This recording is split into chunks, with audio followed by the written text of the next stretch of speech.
Centralise college admission পোর্টালে অনলাইনে কিভাবে ফর্ম ফিল আপ করবেন স্টেপ বাই স্টেপ সেটা নিয়ে আমি আগে ভিডিও দিয়েছি। তো আপনারা যদি আবেদন এখনও করেননি সেক্ষেত্রে আমার ভিডিওটি দেখে সম্পূর্ণ স্টেপ বাই স্টেপ আপনারা আবেদন করতে পারবেন। সেক্ষেত্রে অনেক মানুষ আমাকে কমেন্ট করছেন যে সেন্ট্রালে অনলাইন অ্যাপ্লিকেশনের সময় মাধ্যমিকের যে মার্কশিটের নাম্বার সে নাম্বার বসানো নিয়ে অনেকে অনেক রকম প্রবলেম ফেস করছেন। তাই আজকে আবার নতুন একটি ভিডিও আমি আপনাদের সামনে নিয়ে এলাম যে আপনারা কিভাবে মার্কশিটের নাম্বার সঠিক নিয়মে পুট করবেন সেটা নিয়ে আজকের ভিডিও। তো আপনাদের উচ্চ মাধ্যমিকের ক্ষেত্রে প্রথমে বলে রাখি, তারপরে মাধ্যমিকেরটা বলবো। উচ্চ মাধ্যমিকে দেখুন, যেটা আপনার ফুল মার্কস 80 আছে এবং যেটা প্রজেক্ট অথবা প্র্যাকটিক্যাল সেটা 20, অর্থাৎ টোটাল 100 মার্কসের মধ্যে ফুল মার্কস 80 এবং প্র্যাকটিক্যাল 20 অর্থাৎ 20, মোট 100। তো এই সিস্টেমটা ফর্মুলা ওয়াইজ করা আছে।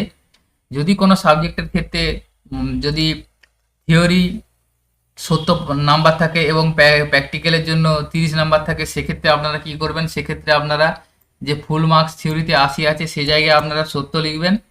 70 লেখার পর প্র্যাকটিক্যালে যে ফুল মার্কস আছে সেখানে 30 লিখবেন।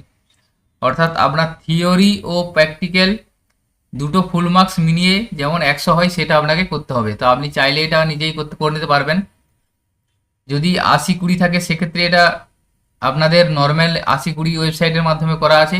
আপনাদের যদি প্র্যাকটিক্যালে 30 থাকে ফুল মার্কস এবং থিওরি যদি 70 থাকে, তাহলে আপনারা থিওরি ফুল মার্কসের জায়গায় 70 লিখবেন এবং প্র্যাকটিক্যাল ফুল মার্কসের জায়গায় 30 লিখবেন। এরপরে আপনার দেখুন পাস মার্ক অটোমেটিক এসে যাবে। যখন আপনি থিওরিতে পাস মার্ক ফুল মার্কস 80 থাকছে তখন পাস মার্ক 24 থাকছে এবং প্র্যাকটিক্যালে 20 থাকলে পাসের মার্ক 6, অর্থাৎ 100-র মধ্যে 30 পেতে হবে, তাহলে আপনি পাস করবেন। যেহেতু উচ্চ মাধ্যমিকে আপনাকে যে কোনো সাবজেক্টে 30 পেতে হবে, সেক্ষেত্রে দেখুন থিওরিতে 24 এবং প্র্যাকটিক্যালে 6, অর্থাৎ 30 পাস মার্ক। আপনি যদি থিওরি ফুল মার্কস 70 করেন, অর্থাৎ আপনার যদি থিওরিতে 70 থাকে এবং প্র্যাকটিক্যালে যদি 30 থাকে, সেটা আপনি লিখে দিলেন। 70 লেখার পরে দেখুন আপনার পাস মার্ক যেটা আছে সেটা 24 ছিল, সেটা কমে 21-এ দাঁড়াবে এবং প্র্যাকটিক্যালে যে পাস মার্ক সেটা 6 ছিল 20-র ক্ষেত্রে, যেহেতু সেক্ষেত্রে 30 যেহেতু হলো সেজন্য বাড়বে, সেটা 9 হয়েছে, অর্থাৎ পাস মার্কটা 30 হিসাবে দাঁড়াবে। তো এইভাবে আপনার যদি উচ্চ মাধ্যমিকে থিওরিতে যে ফুল মার্কস থাকবে সেই ফুল মার্কসটা আপনি আপনার মতো লিখবেন, কারণ বাই ডিফল্টে 80-20 করা আছে। সেক্ষেত্রে আপনি আপনার মতো লিখে তারপর পাস মার্কটা অটোমেটিক ক্যালকুলেট হয়ে যাবে এবং মার্ক প্রবলেমের জায়গায় আপনি আপনার মার্কসটা লিখে দেবেন। তো উচ্চ মাধ্যমিকের ক্ষেত্রে খুব একটা সমস্যা হচ্ছে না বা হওয়ার কথা নয়, কারণ উচ্চ মাধ্যমিক সাবজেক্টের 30 নাম্বার পেলে পাস হবে, সেক্ষেত্রে এই সেন্ট্রালাইজ পোর্টালে সেই ফরম্যাটে করা আছে। কিন্তু মাধ্যমিকের ক্ষেত্রে যে সমস্যাটা দেখা দিয়েছে, এখানে যে পোর্টাল সিস্টেমে করা আছে, পোর্টাল সিস্টেমে উচ্চ মাধ্যমিকের মতো মাধ্যমিকেও 30 নাম্বারে পাস হিসাবে ফর্মুলা করা হয়েছে। কিন্তু West Bengal board of secondary এডুকেশনের তরফ থেকে যারা পাস করেছেন তাদের 25, অর্থাৎ প্রতি সাবজেক্টে 25 নাম্বার পেলেই তারা পাস করেছেন। সেক্ষেত্রে আপনাদের অনেক সমস্যা দেখা দিচ্ছে এই মাধ্যমিকে ডিটেলস ফিল করার ক্ষেত্রে। তো এখানে দেখুন যে পোর্টালে এখানে আপনার থিওরির ফুল মার্কস করা আছে 80 এবং প্র্যাকটিক্যালের 20, অর্থাৎ বাই ডিফল্টে এটা করা আছে উচ্চ মাধ্যমিকের মতো। কিন্তু আপনি আপনার মাধ্যমিকের মার্কশিট দেখলেই বুঝতে পারবেন। আপনার মাধ্যমিকের মার্কশিট দেখবেন থিওরিতে ফুল মার্কস 90 আছে এবং প্র্যাকটিক্যালে অর্থাৎ মৌখিকের জন্য 10 আছে। সেক্ষেত্রে আপনারা এখানে সমস্যার মধ্যে পড়ছেন যে এখানে তো 80-20 করা আছে এবং 30-এ পাস করা আছে, কিন্তু আমাদের মাধ্যমিকের মার্কশিটে থিওরিতে 90 এবং প্র্যাকটিক্যালে 10 এবং পাস মার্ক 25। সেক্ষেত্রে আপনারা কি করবেন? তো এখানে বলে রাখি, এখানে আপনি এটা মডিফাই করে নেবেন, অর্থাৎ আপনি এখানে প্রথমে একটা সাবজেক্ট চয়েস করবেন। সাবজেক্ট চয়েস করার পর ফুল মার্কস যেটা আছে 80, সেই জায়গায় আপনি 90 লিখে দেবেন। 90 লেখার পর এবং প্র্যাকটিক্যালে যে ফুল মার্কস আছে 20, সেটা আপনি 10 করবেন, অর্থাৎ 90-10 আপনি এটা প্রথমে করে নেবেন। তো এই দুটো প্রথমে আপনি চেঞ্জ করে নেবেন। দেখুন এরপরে আমি বলি, দেখুন থিওরি পাস মার্ক এখানে দেওয়া আছে, যেহেতু 90 আপনি ফুল মার্ক করলেন, পাস মার্কটা অটোমেটিক 27 হয়ে গেল এবং প্রজেক্টে যেহেতু 10 করলেন পাস মার্ক 3 হয়ে গেল, অর্থাৎ 30। কিন্তু অর্থাৎ আপনার এখানে পাস মার্ক, মাধ্যমিকের পাস মার্ক এখানে দেখাচ্ছে 30, কিন্তু মাধ্যমিকের অ্যাকচুয়ালি পাস মার্ক হলো 25। অর্থাৎ ওয়েস্ট বেঙ্গল বোর্ড সেকেন্ডারি এডুকেশনের প্রতিটি সাবজেক্টের এখন পাস মার্ক করা হয়েছে 25, সেক্ষেত্রে কিন্তু পোর্টাল এখানে 30 দেখাচ্ছে। তাহলে আপনার যদি পোর্টাল এখানে 30 থাকে, তাহলে আপনি যদি 25 বা 26 নাম্বার পেয়ে থাকেন, সেক্ষেত্রে আপনার এখানে ডিসকোয়ালিফাই হিসাবে আপনি বিবেচিত হবেন, সেক্ষেত্রে আপনার অ্যাপ্লিকেশনটি রিজেক্ট হয়ে যেতে পারে।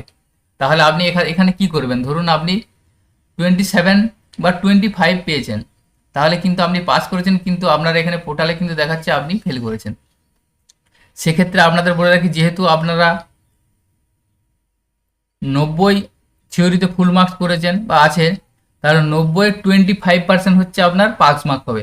যেহেতু 100 মানে 100-র মধ্যে 25 পেলে আপনি পাস করেন, সেক্ষেত্রে তাহলে 100-র 25% হচ্ছে পাস মার্ক, তাহলে 90-এর 25% পাস মার্ক এখানে আপনাকে লিখতে হবে। তেইশ লিখে দেবেন, কারণ এখানে 25%, 90-এর 25% নিলে 22.5 আসছে, সেক্ষেত্রে আপনাকে এখানে 23 লিখতে হবে।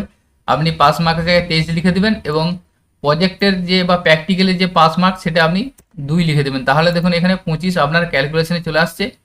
অর্থাৎ আপনার এখানে দেখুন থিওরিতে ফুল মার্কস 90 এবং প্র্যাকটিক্যালে 10, অর্থাৎ 100 টোটাল ফুল মার্কস, এবং পাস মার্ক হচ্ছে আপনার যেহেতু 25, সেক্ষেত্রে আপনার থিওরি পাস মার্কস 23 করবেন এবং প্র্যাকটিক্যালে করবেন 2।